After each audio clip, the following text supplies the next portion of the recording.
का क्षितिज पुस्तक का पाठ 1 सूरदास। तो आइए सबसे पहले हम पढ़ते हैं सूरदास की जीवनी के विषय में। भक्तिकालीन कवियों में ब्रजभाषा के कवि सूरदास का जन्म संवत 1540 सन 1478 में दिल्ली के निकट सीही नामक ग्राम में हुआ था। कुछ विद्वान आगरा मथुरा के बीच स्थित रुनकता नामक गांव को भी इनका जन्म स्थान मानते हैं। सूरदास मथुरा और वृंदावन के बीच गऊ घाट पर रहते थे। यही उनकी भेंट महाप्रभु बल्लभाचार्य से हुई और यहीं उनसे उन्होंने दीक्षा प्राप्त की। अतः उनके गुरु महाप्रभु बल्लभाचार्य माने जाते हैं। आइए अब हम पढ़ते हैं इनकी रचनाएं। इनकी 3 रचनाएं हैं, जिनमें पहली रचना है सूरसागर। सूरसागर यह श्री कृष्ण की विविध लीलाओं पर आधारित है और इसमें कृष्ण का बाल वर्णन और भ्रमर गीत संग्रहित है। इसके बाद उनकी जो दूसरी रचना है वह है सूरसारावली। इसमें वल्लभाचार्य के पुष्टि मार्ग से संबंधित विशेष पद संकलित हैं। इसके बाद तीसरी जो रचना है वह है साहित्य लहरी। इसमें सूरदास जी द्वारा कूट पद शैली में रचित 118 पद है। अब हम पढ़ते हैं सूरदास जी का निधन। सूरदास जी का निधन सन 1583 ईस्वी में पारसौली में हुआ। अब आती है उनकी साहित्यिक विशेषताएं। सूरदास जी ने 1.25 लाख पदों की रचना की। सूरदास के ये पद श्रीमद् भागवत पर आधारित थे।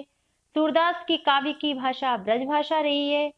सूरदास जी को वात्सल्य और श्रृंगार रस का सम्राट कहा जाता है। आइए अब हम पढ़ते हैं सूरदास पाठ का पाठ परिचय। सूरदास जी के पाठ के पद सूरसागर के भ्रमर गीत प्रसंग से लिए गए हैं। प्रथम पद में कृष्ण राधा से उसका परिचय पूछ रहे हैं। दूसरे पद में गोपियां कृष्ण को चोर बताते हुए उद्धव के समक्ष अपनी विरह व्यथा व्यक्त कर रही हैं। तीसरे पद में गोपियों ने कृष्ण को भेजे गए संदेश के विषय में बताया है और अंतिम पद में गोपियां कृष्ण के प्रति अपने दृढ़ प्रेम को सिद्ध कर रही हैं।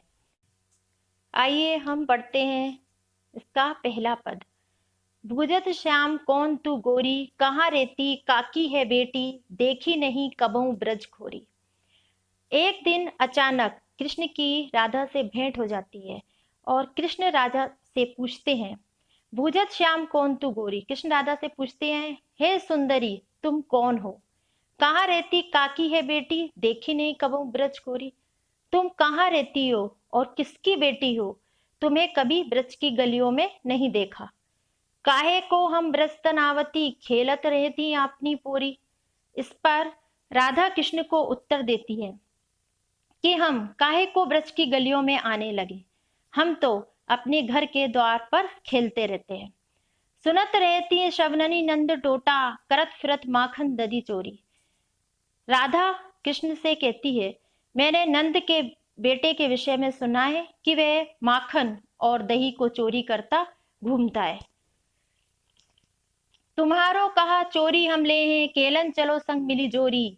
सूरदास प्रभु रसिक शिरोमणि, वातनी भुर्रई राधिका बोरी। इस पर कृष्ण ने राधा से कहा कि हमने तुम्हारा क्या चुरा लिया, आओ हम दोनों साथ मिलकर खेलते हैं। सूरदास जी कहते हैं कि भगवान श्री कृष्ण बड़े ही रसिक स्वभाव के हैं।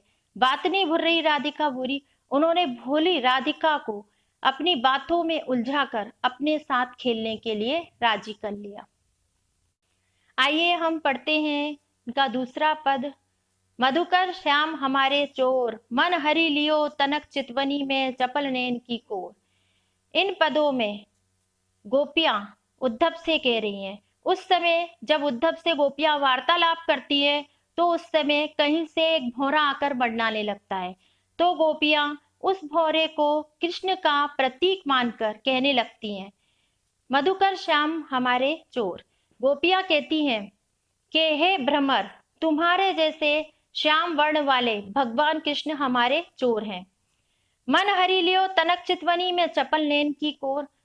उन्होंने अपने चंचल नेत्रों और तिरछी दृष्टि से हमारे मन को हर लिया है।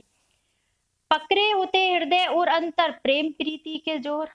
हमने अपने प्रेम और प्रीति के बल पर उन्हें पकड़कर अपने हृदय में बसा रखा था। गए छड़ाई तोरी सब बंधन, दे गए हंसनी अकोर। लेकिन वे अपनी हंसी रूपी रिश्वत देकर सारे बंधन तोड़कर हमें छोड़कर चले गए। चौकी परी जागत निसी बीती, दूत मिल्यो एक भोर। और जब हमें इस बात का पता चला तो हम चौंक गए और हमारी सारी रात जागते हुए बीती। दूत मिल्यो एक भोर। अब हे उद्धव, तुम्हारे रूप में हमें एक दूत संदेश लाने वाला भोरा मिला है। सूरदास प्रभु सर्वस्व लूट्यो, नागर नवल किशोर। सूरदास जी कहते हैं कि गोपियां कहती हैं कि उस चतुर नवल किशोर भगवान कृष्ण ने हमारा सब कुछ लूट लिया है। आइए अब हम पढ़ते हैं इनका तीसरा पद। संदेशनी मधुबन कूप भरे, अपने तो पटवत नहीं मोहन, हमरे फिरी न फिरे। गोपियां कहती हैं कि अभी तक हमने भगवान कृष्ण को जितने भी संदेश भेजे हैं उनसे मथुरा के सारे कुएं भर गए होंगे। अपने तो पटवत नहीं मोहन, हमरे फिरी न फिरे। वे अपने संदेश तो हमें भेजते नहीं हैं और साथ ही वे हमारे संदेशों को पढ़ते तक भी नहीं है। जिते पथिक पठाए मधुवन को, बहुरी न शोध करे। हमने जितने भी राहगीर पथिक संदेश लेकर भेजे थे, बहुरी न शोध करे, वे वापस लौटे ही नहीं। के वे श्याम सिखाई प्रमोदे, के वहु बीच मरे। ऐसा लगता है कि भगवान कृष्ण ने उन्हें सिखाकर अपने साथ मिला लिया है। के वहु बीच मरे, या फिर वो कहीं बीच में ही मर गए हैं। कागत गरे मेघ मसी खूटी, सरदब लागी जरे। या फिर ऐसा लगता है कि कागज, मथुरा के जितने भी कागज हैं वे सारे वर्षा के जल में गल गए हैं। मसी खूटी, मथुरा की सारी स्याही समाप्त हो गई है। सरदब लागी जरे, या फिर ऐसा लगता है कि कलम बनाने वाले सरकंडे के वनों में आग लग गई है। सेवक सूर लिखन को आंधो, पलक कपाट अरे। या फिर ऐसा लगता है कि भगवान कृष्ण का संदेश लिखने वाला जो सेवक था वह अंधा हो गया है। उसके नेत्रों के पलक रूपी कपाट नहीं खुल रहे हैं, जिससे हमारे संदेश भगवान कृष्ण तक नहीं पहुंच पा रहे हैं। आइए अब हम पढ़ते हैं इनका चौथा पद, जो कि अंतिम पद है। ऊधो मनमाने की बात, दाग छुआरा छाड़ी, अमृत फल विष कीरा विष खात। इन पंक्तियों में गोपियां उद्धव से कहती हैं, हे उद्धव, हम तो हमारे मन की बात मानते हैं। दाग छुआरा छाड़ी, अमृत फल विष कीरा विष खात।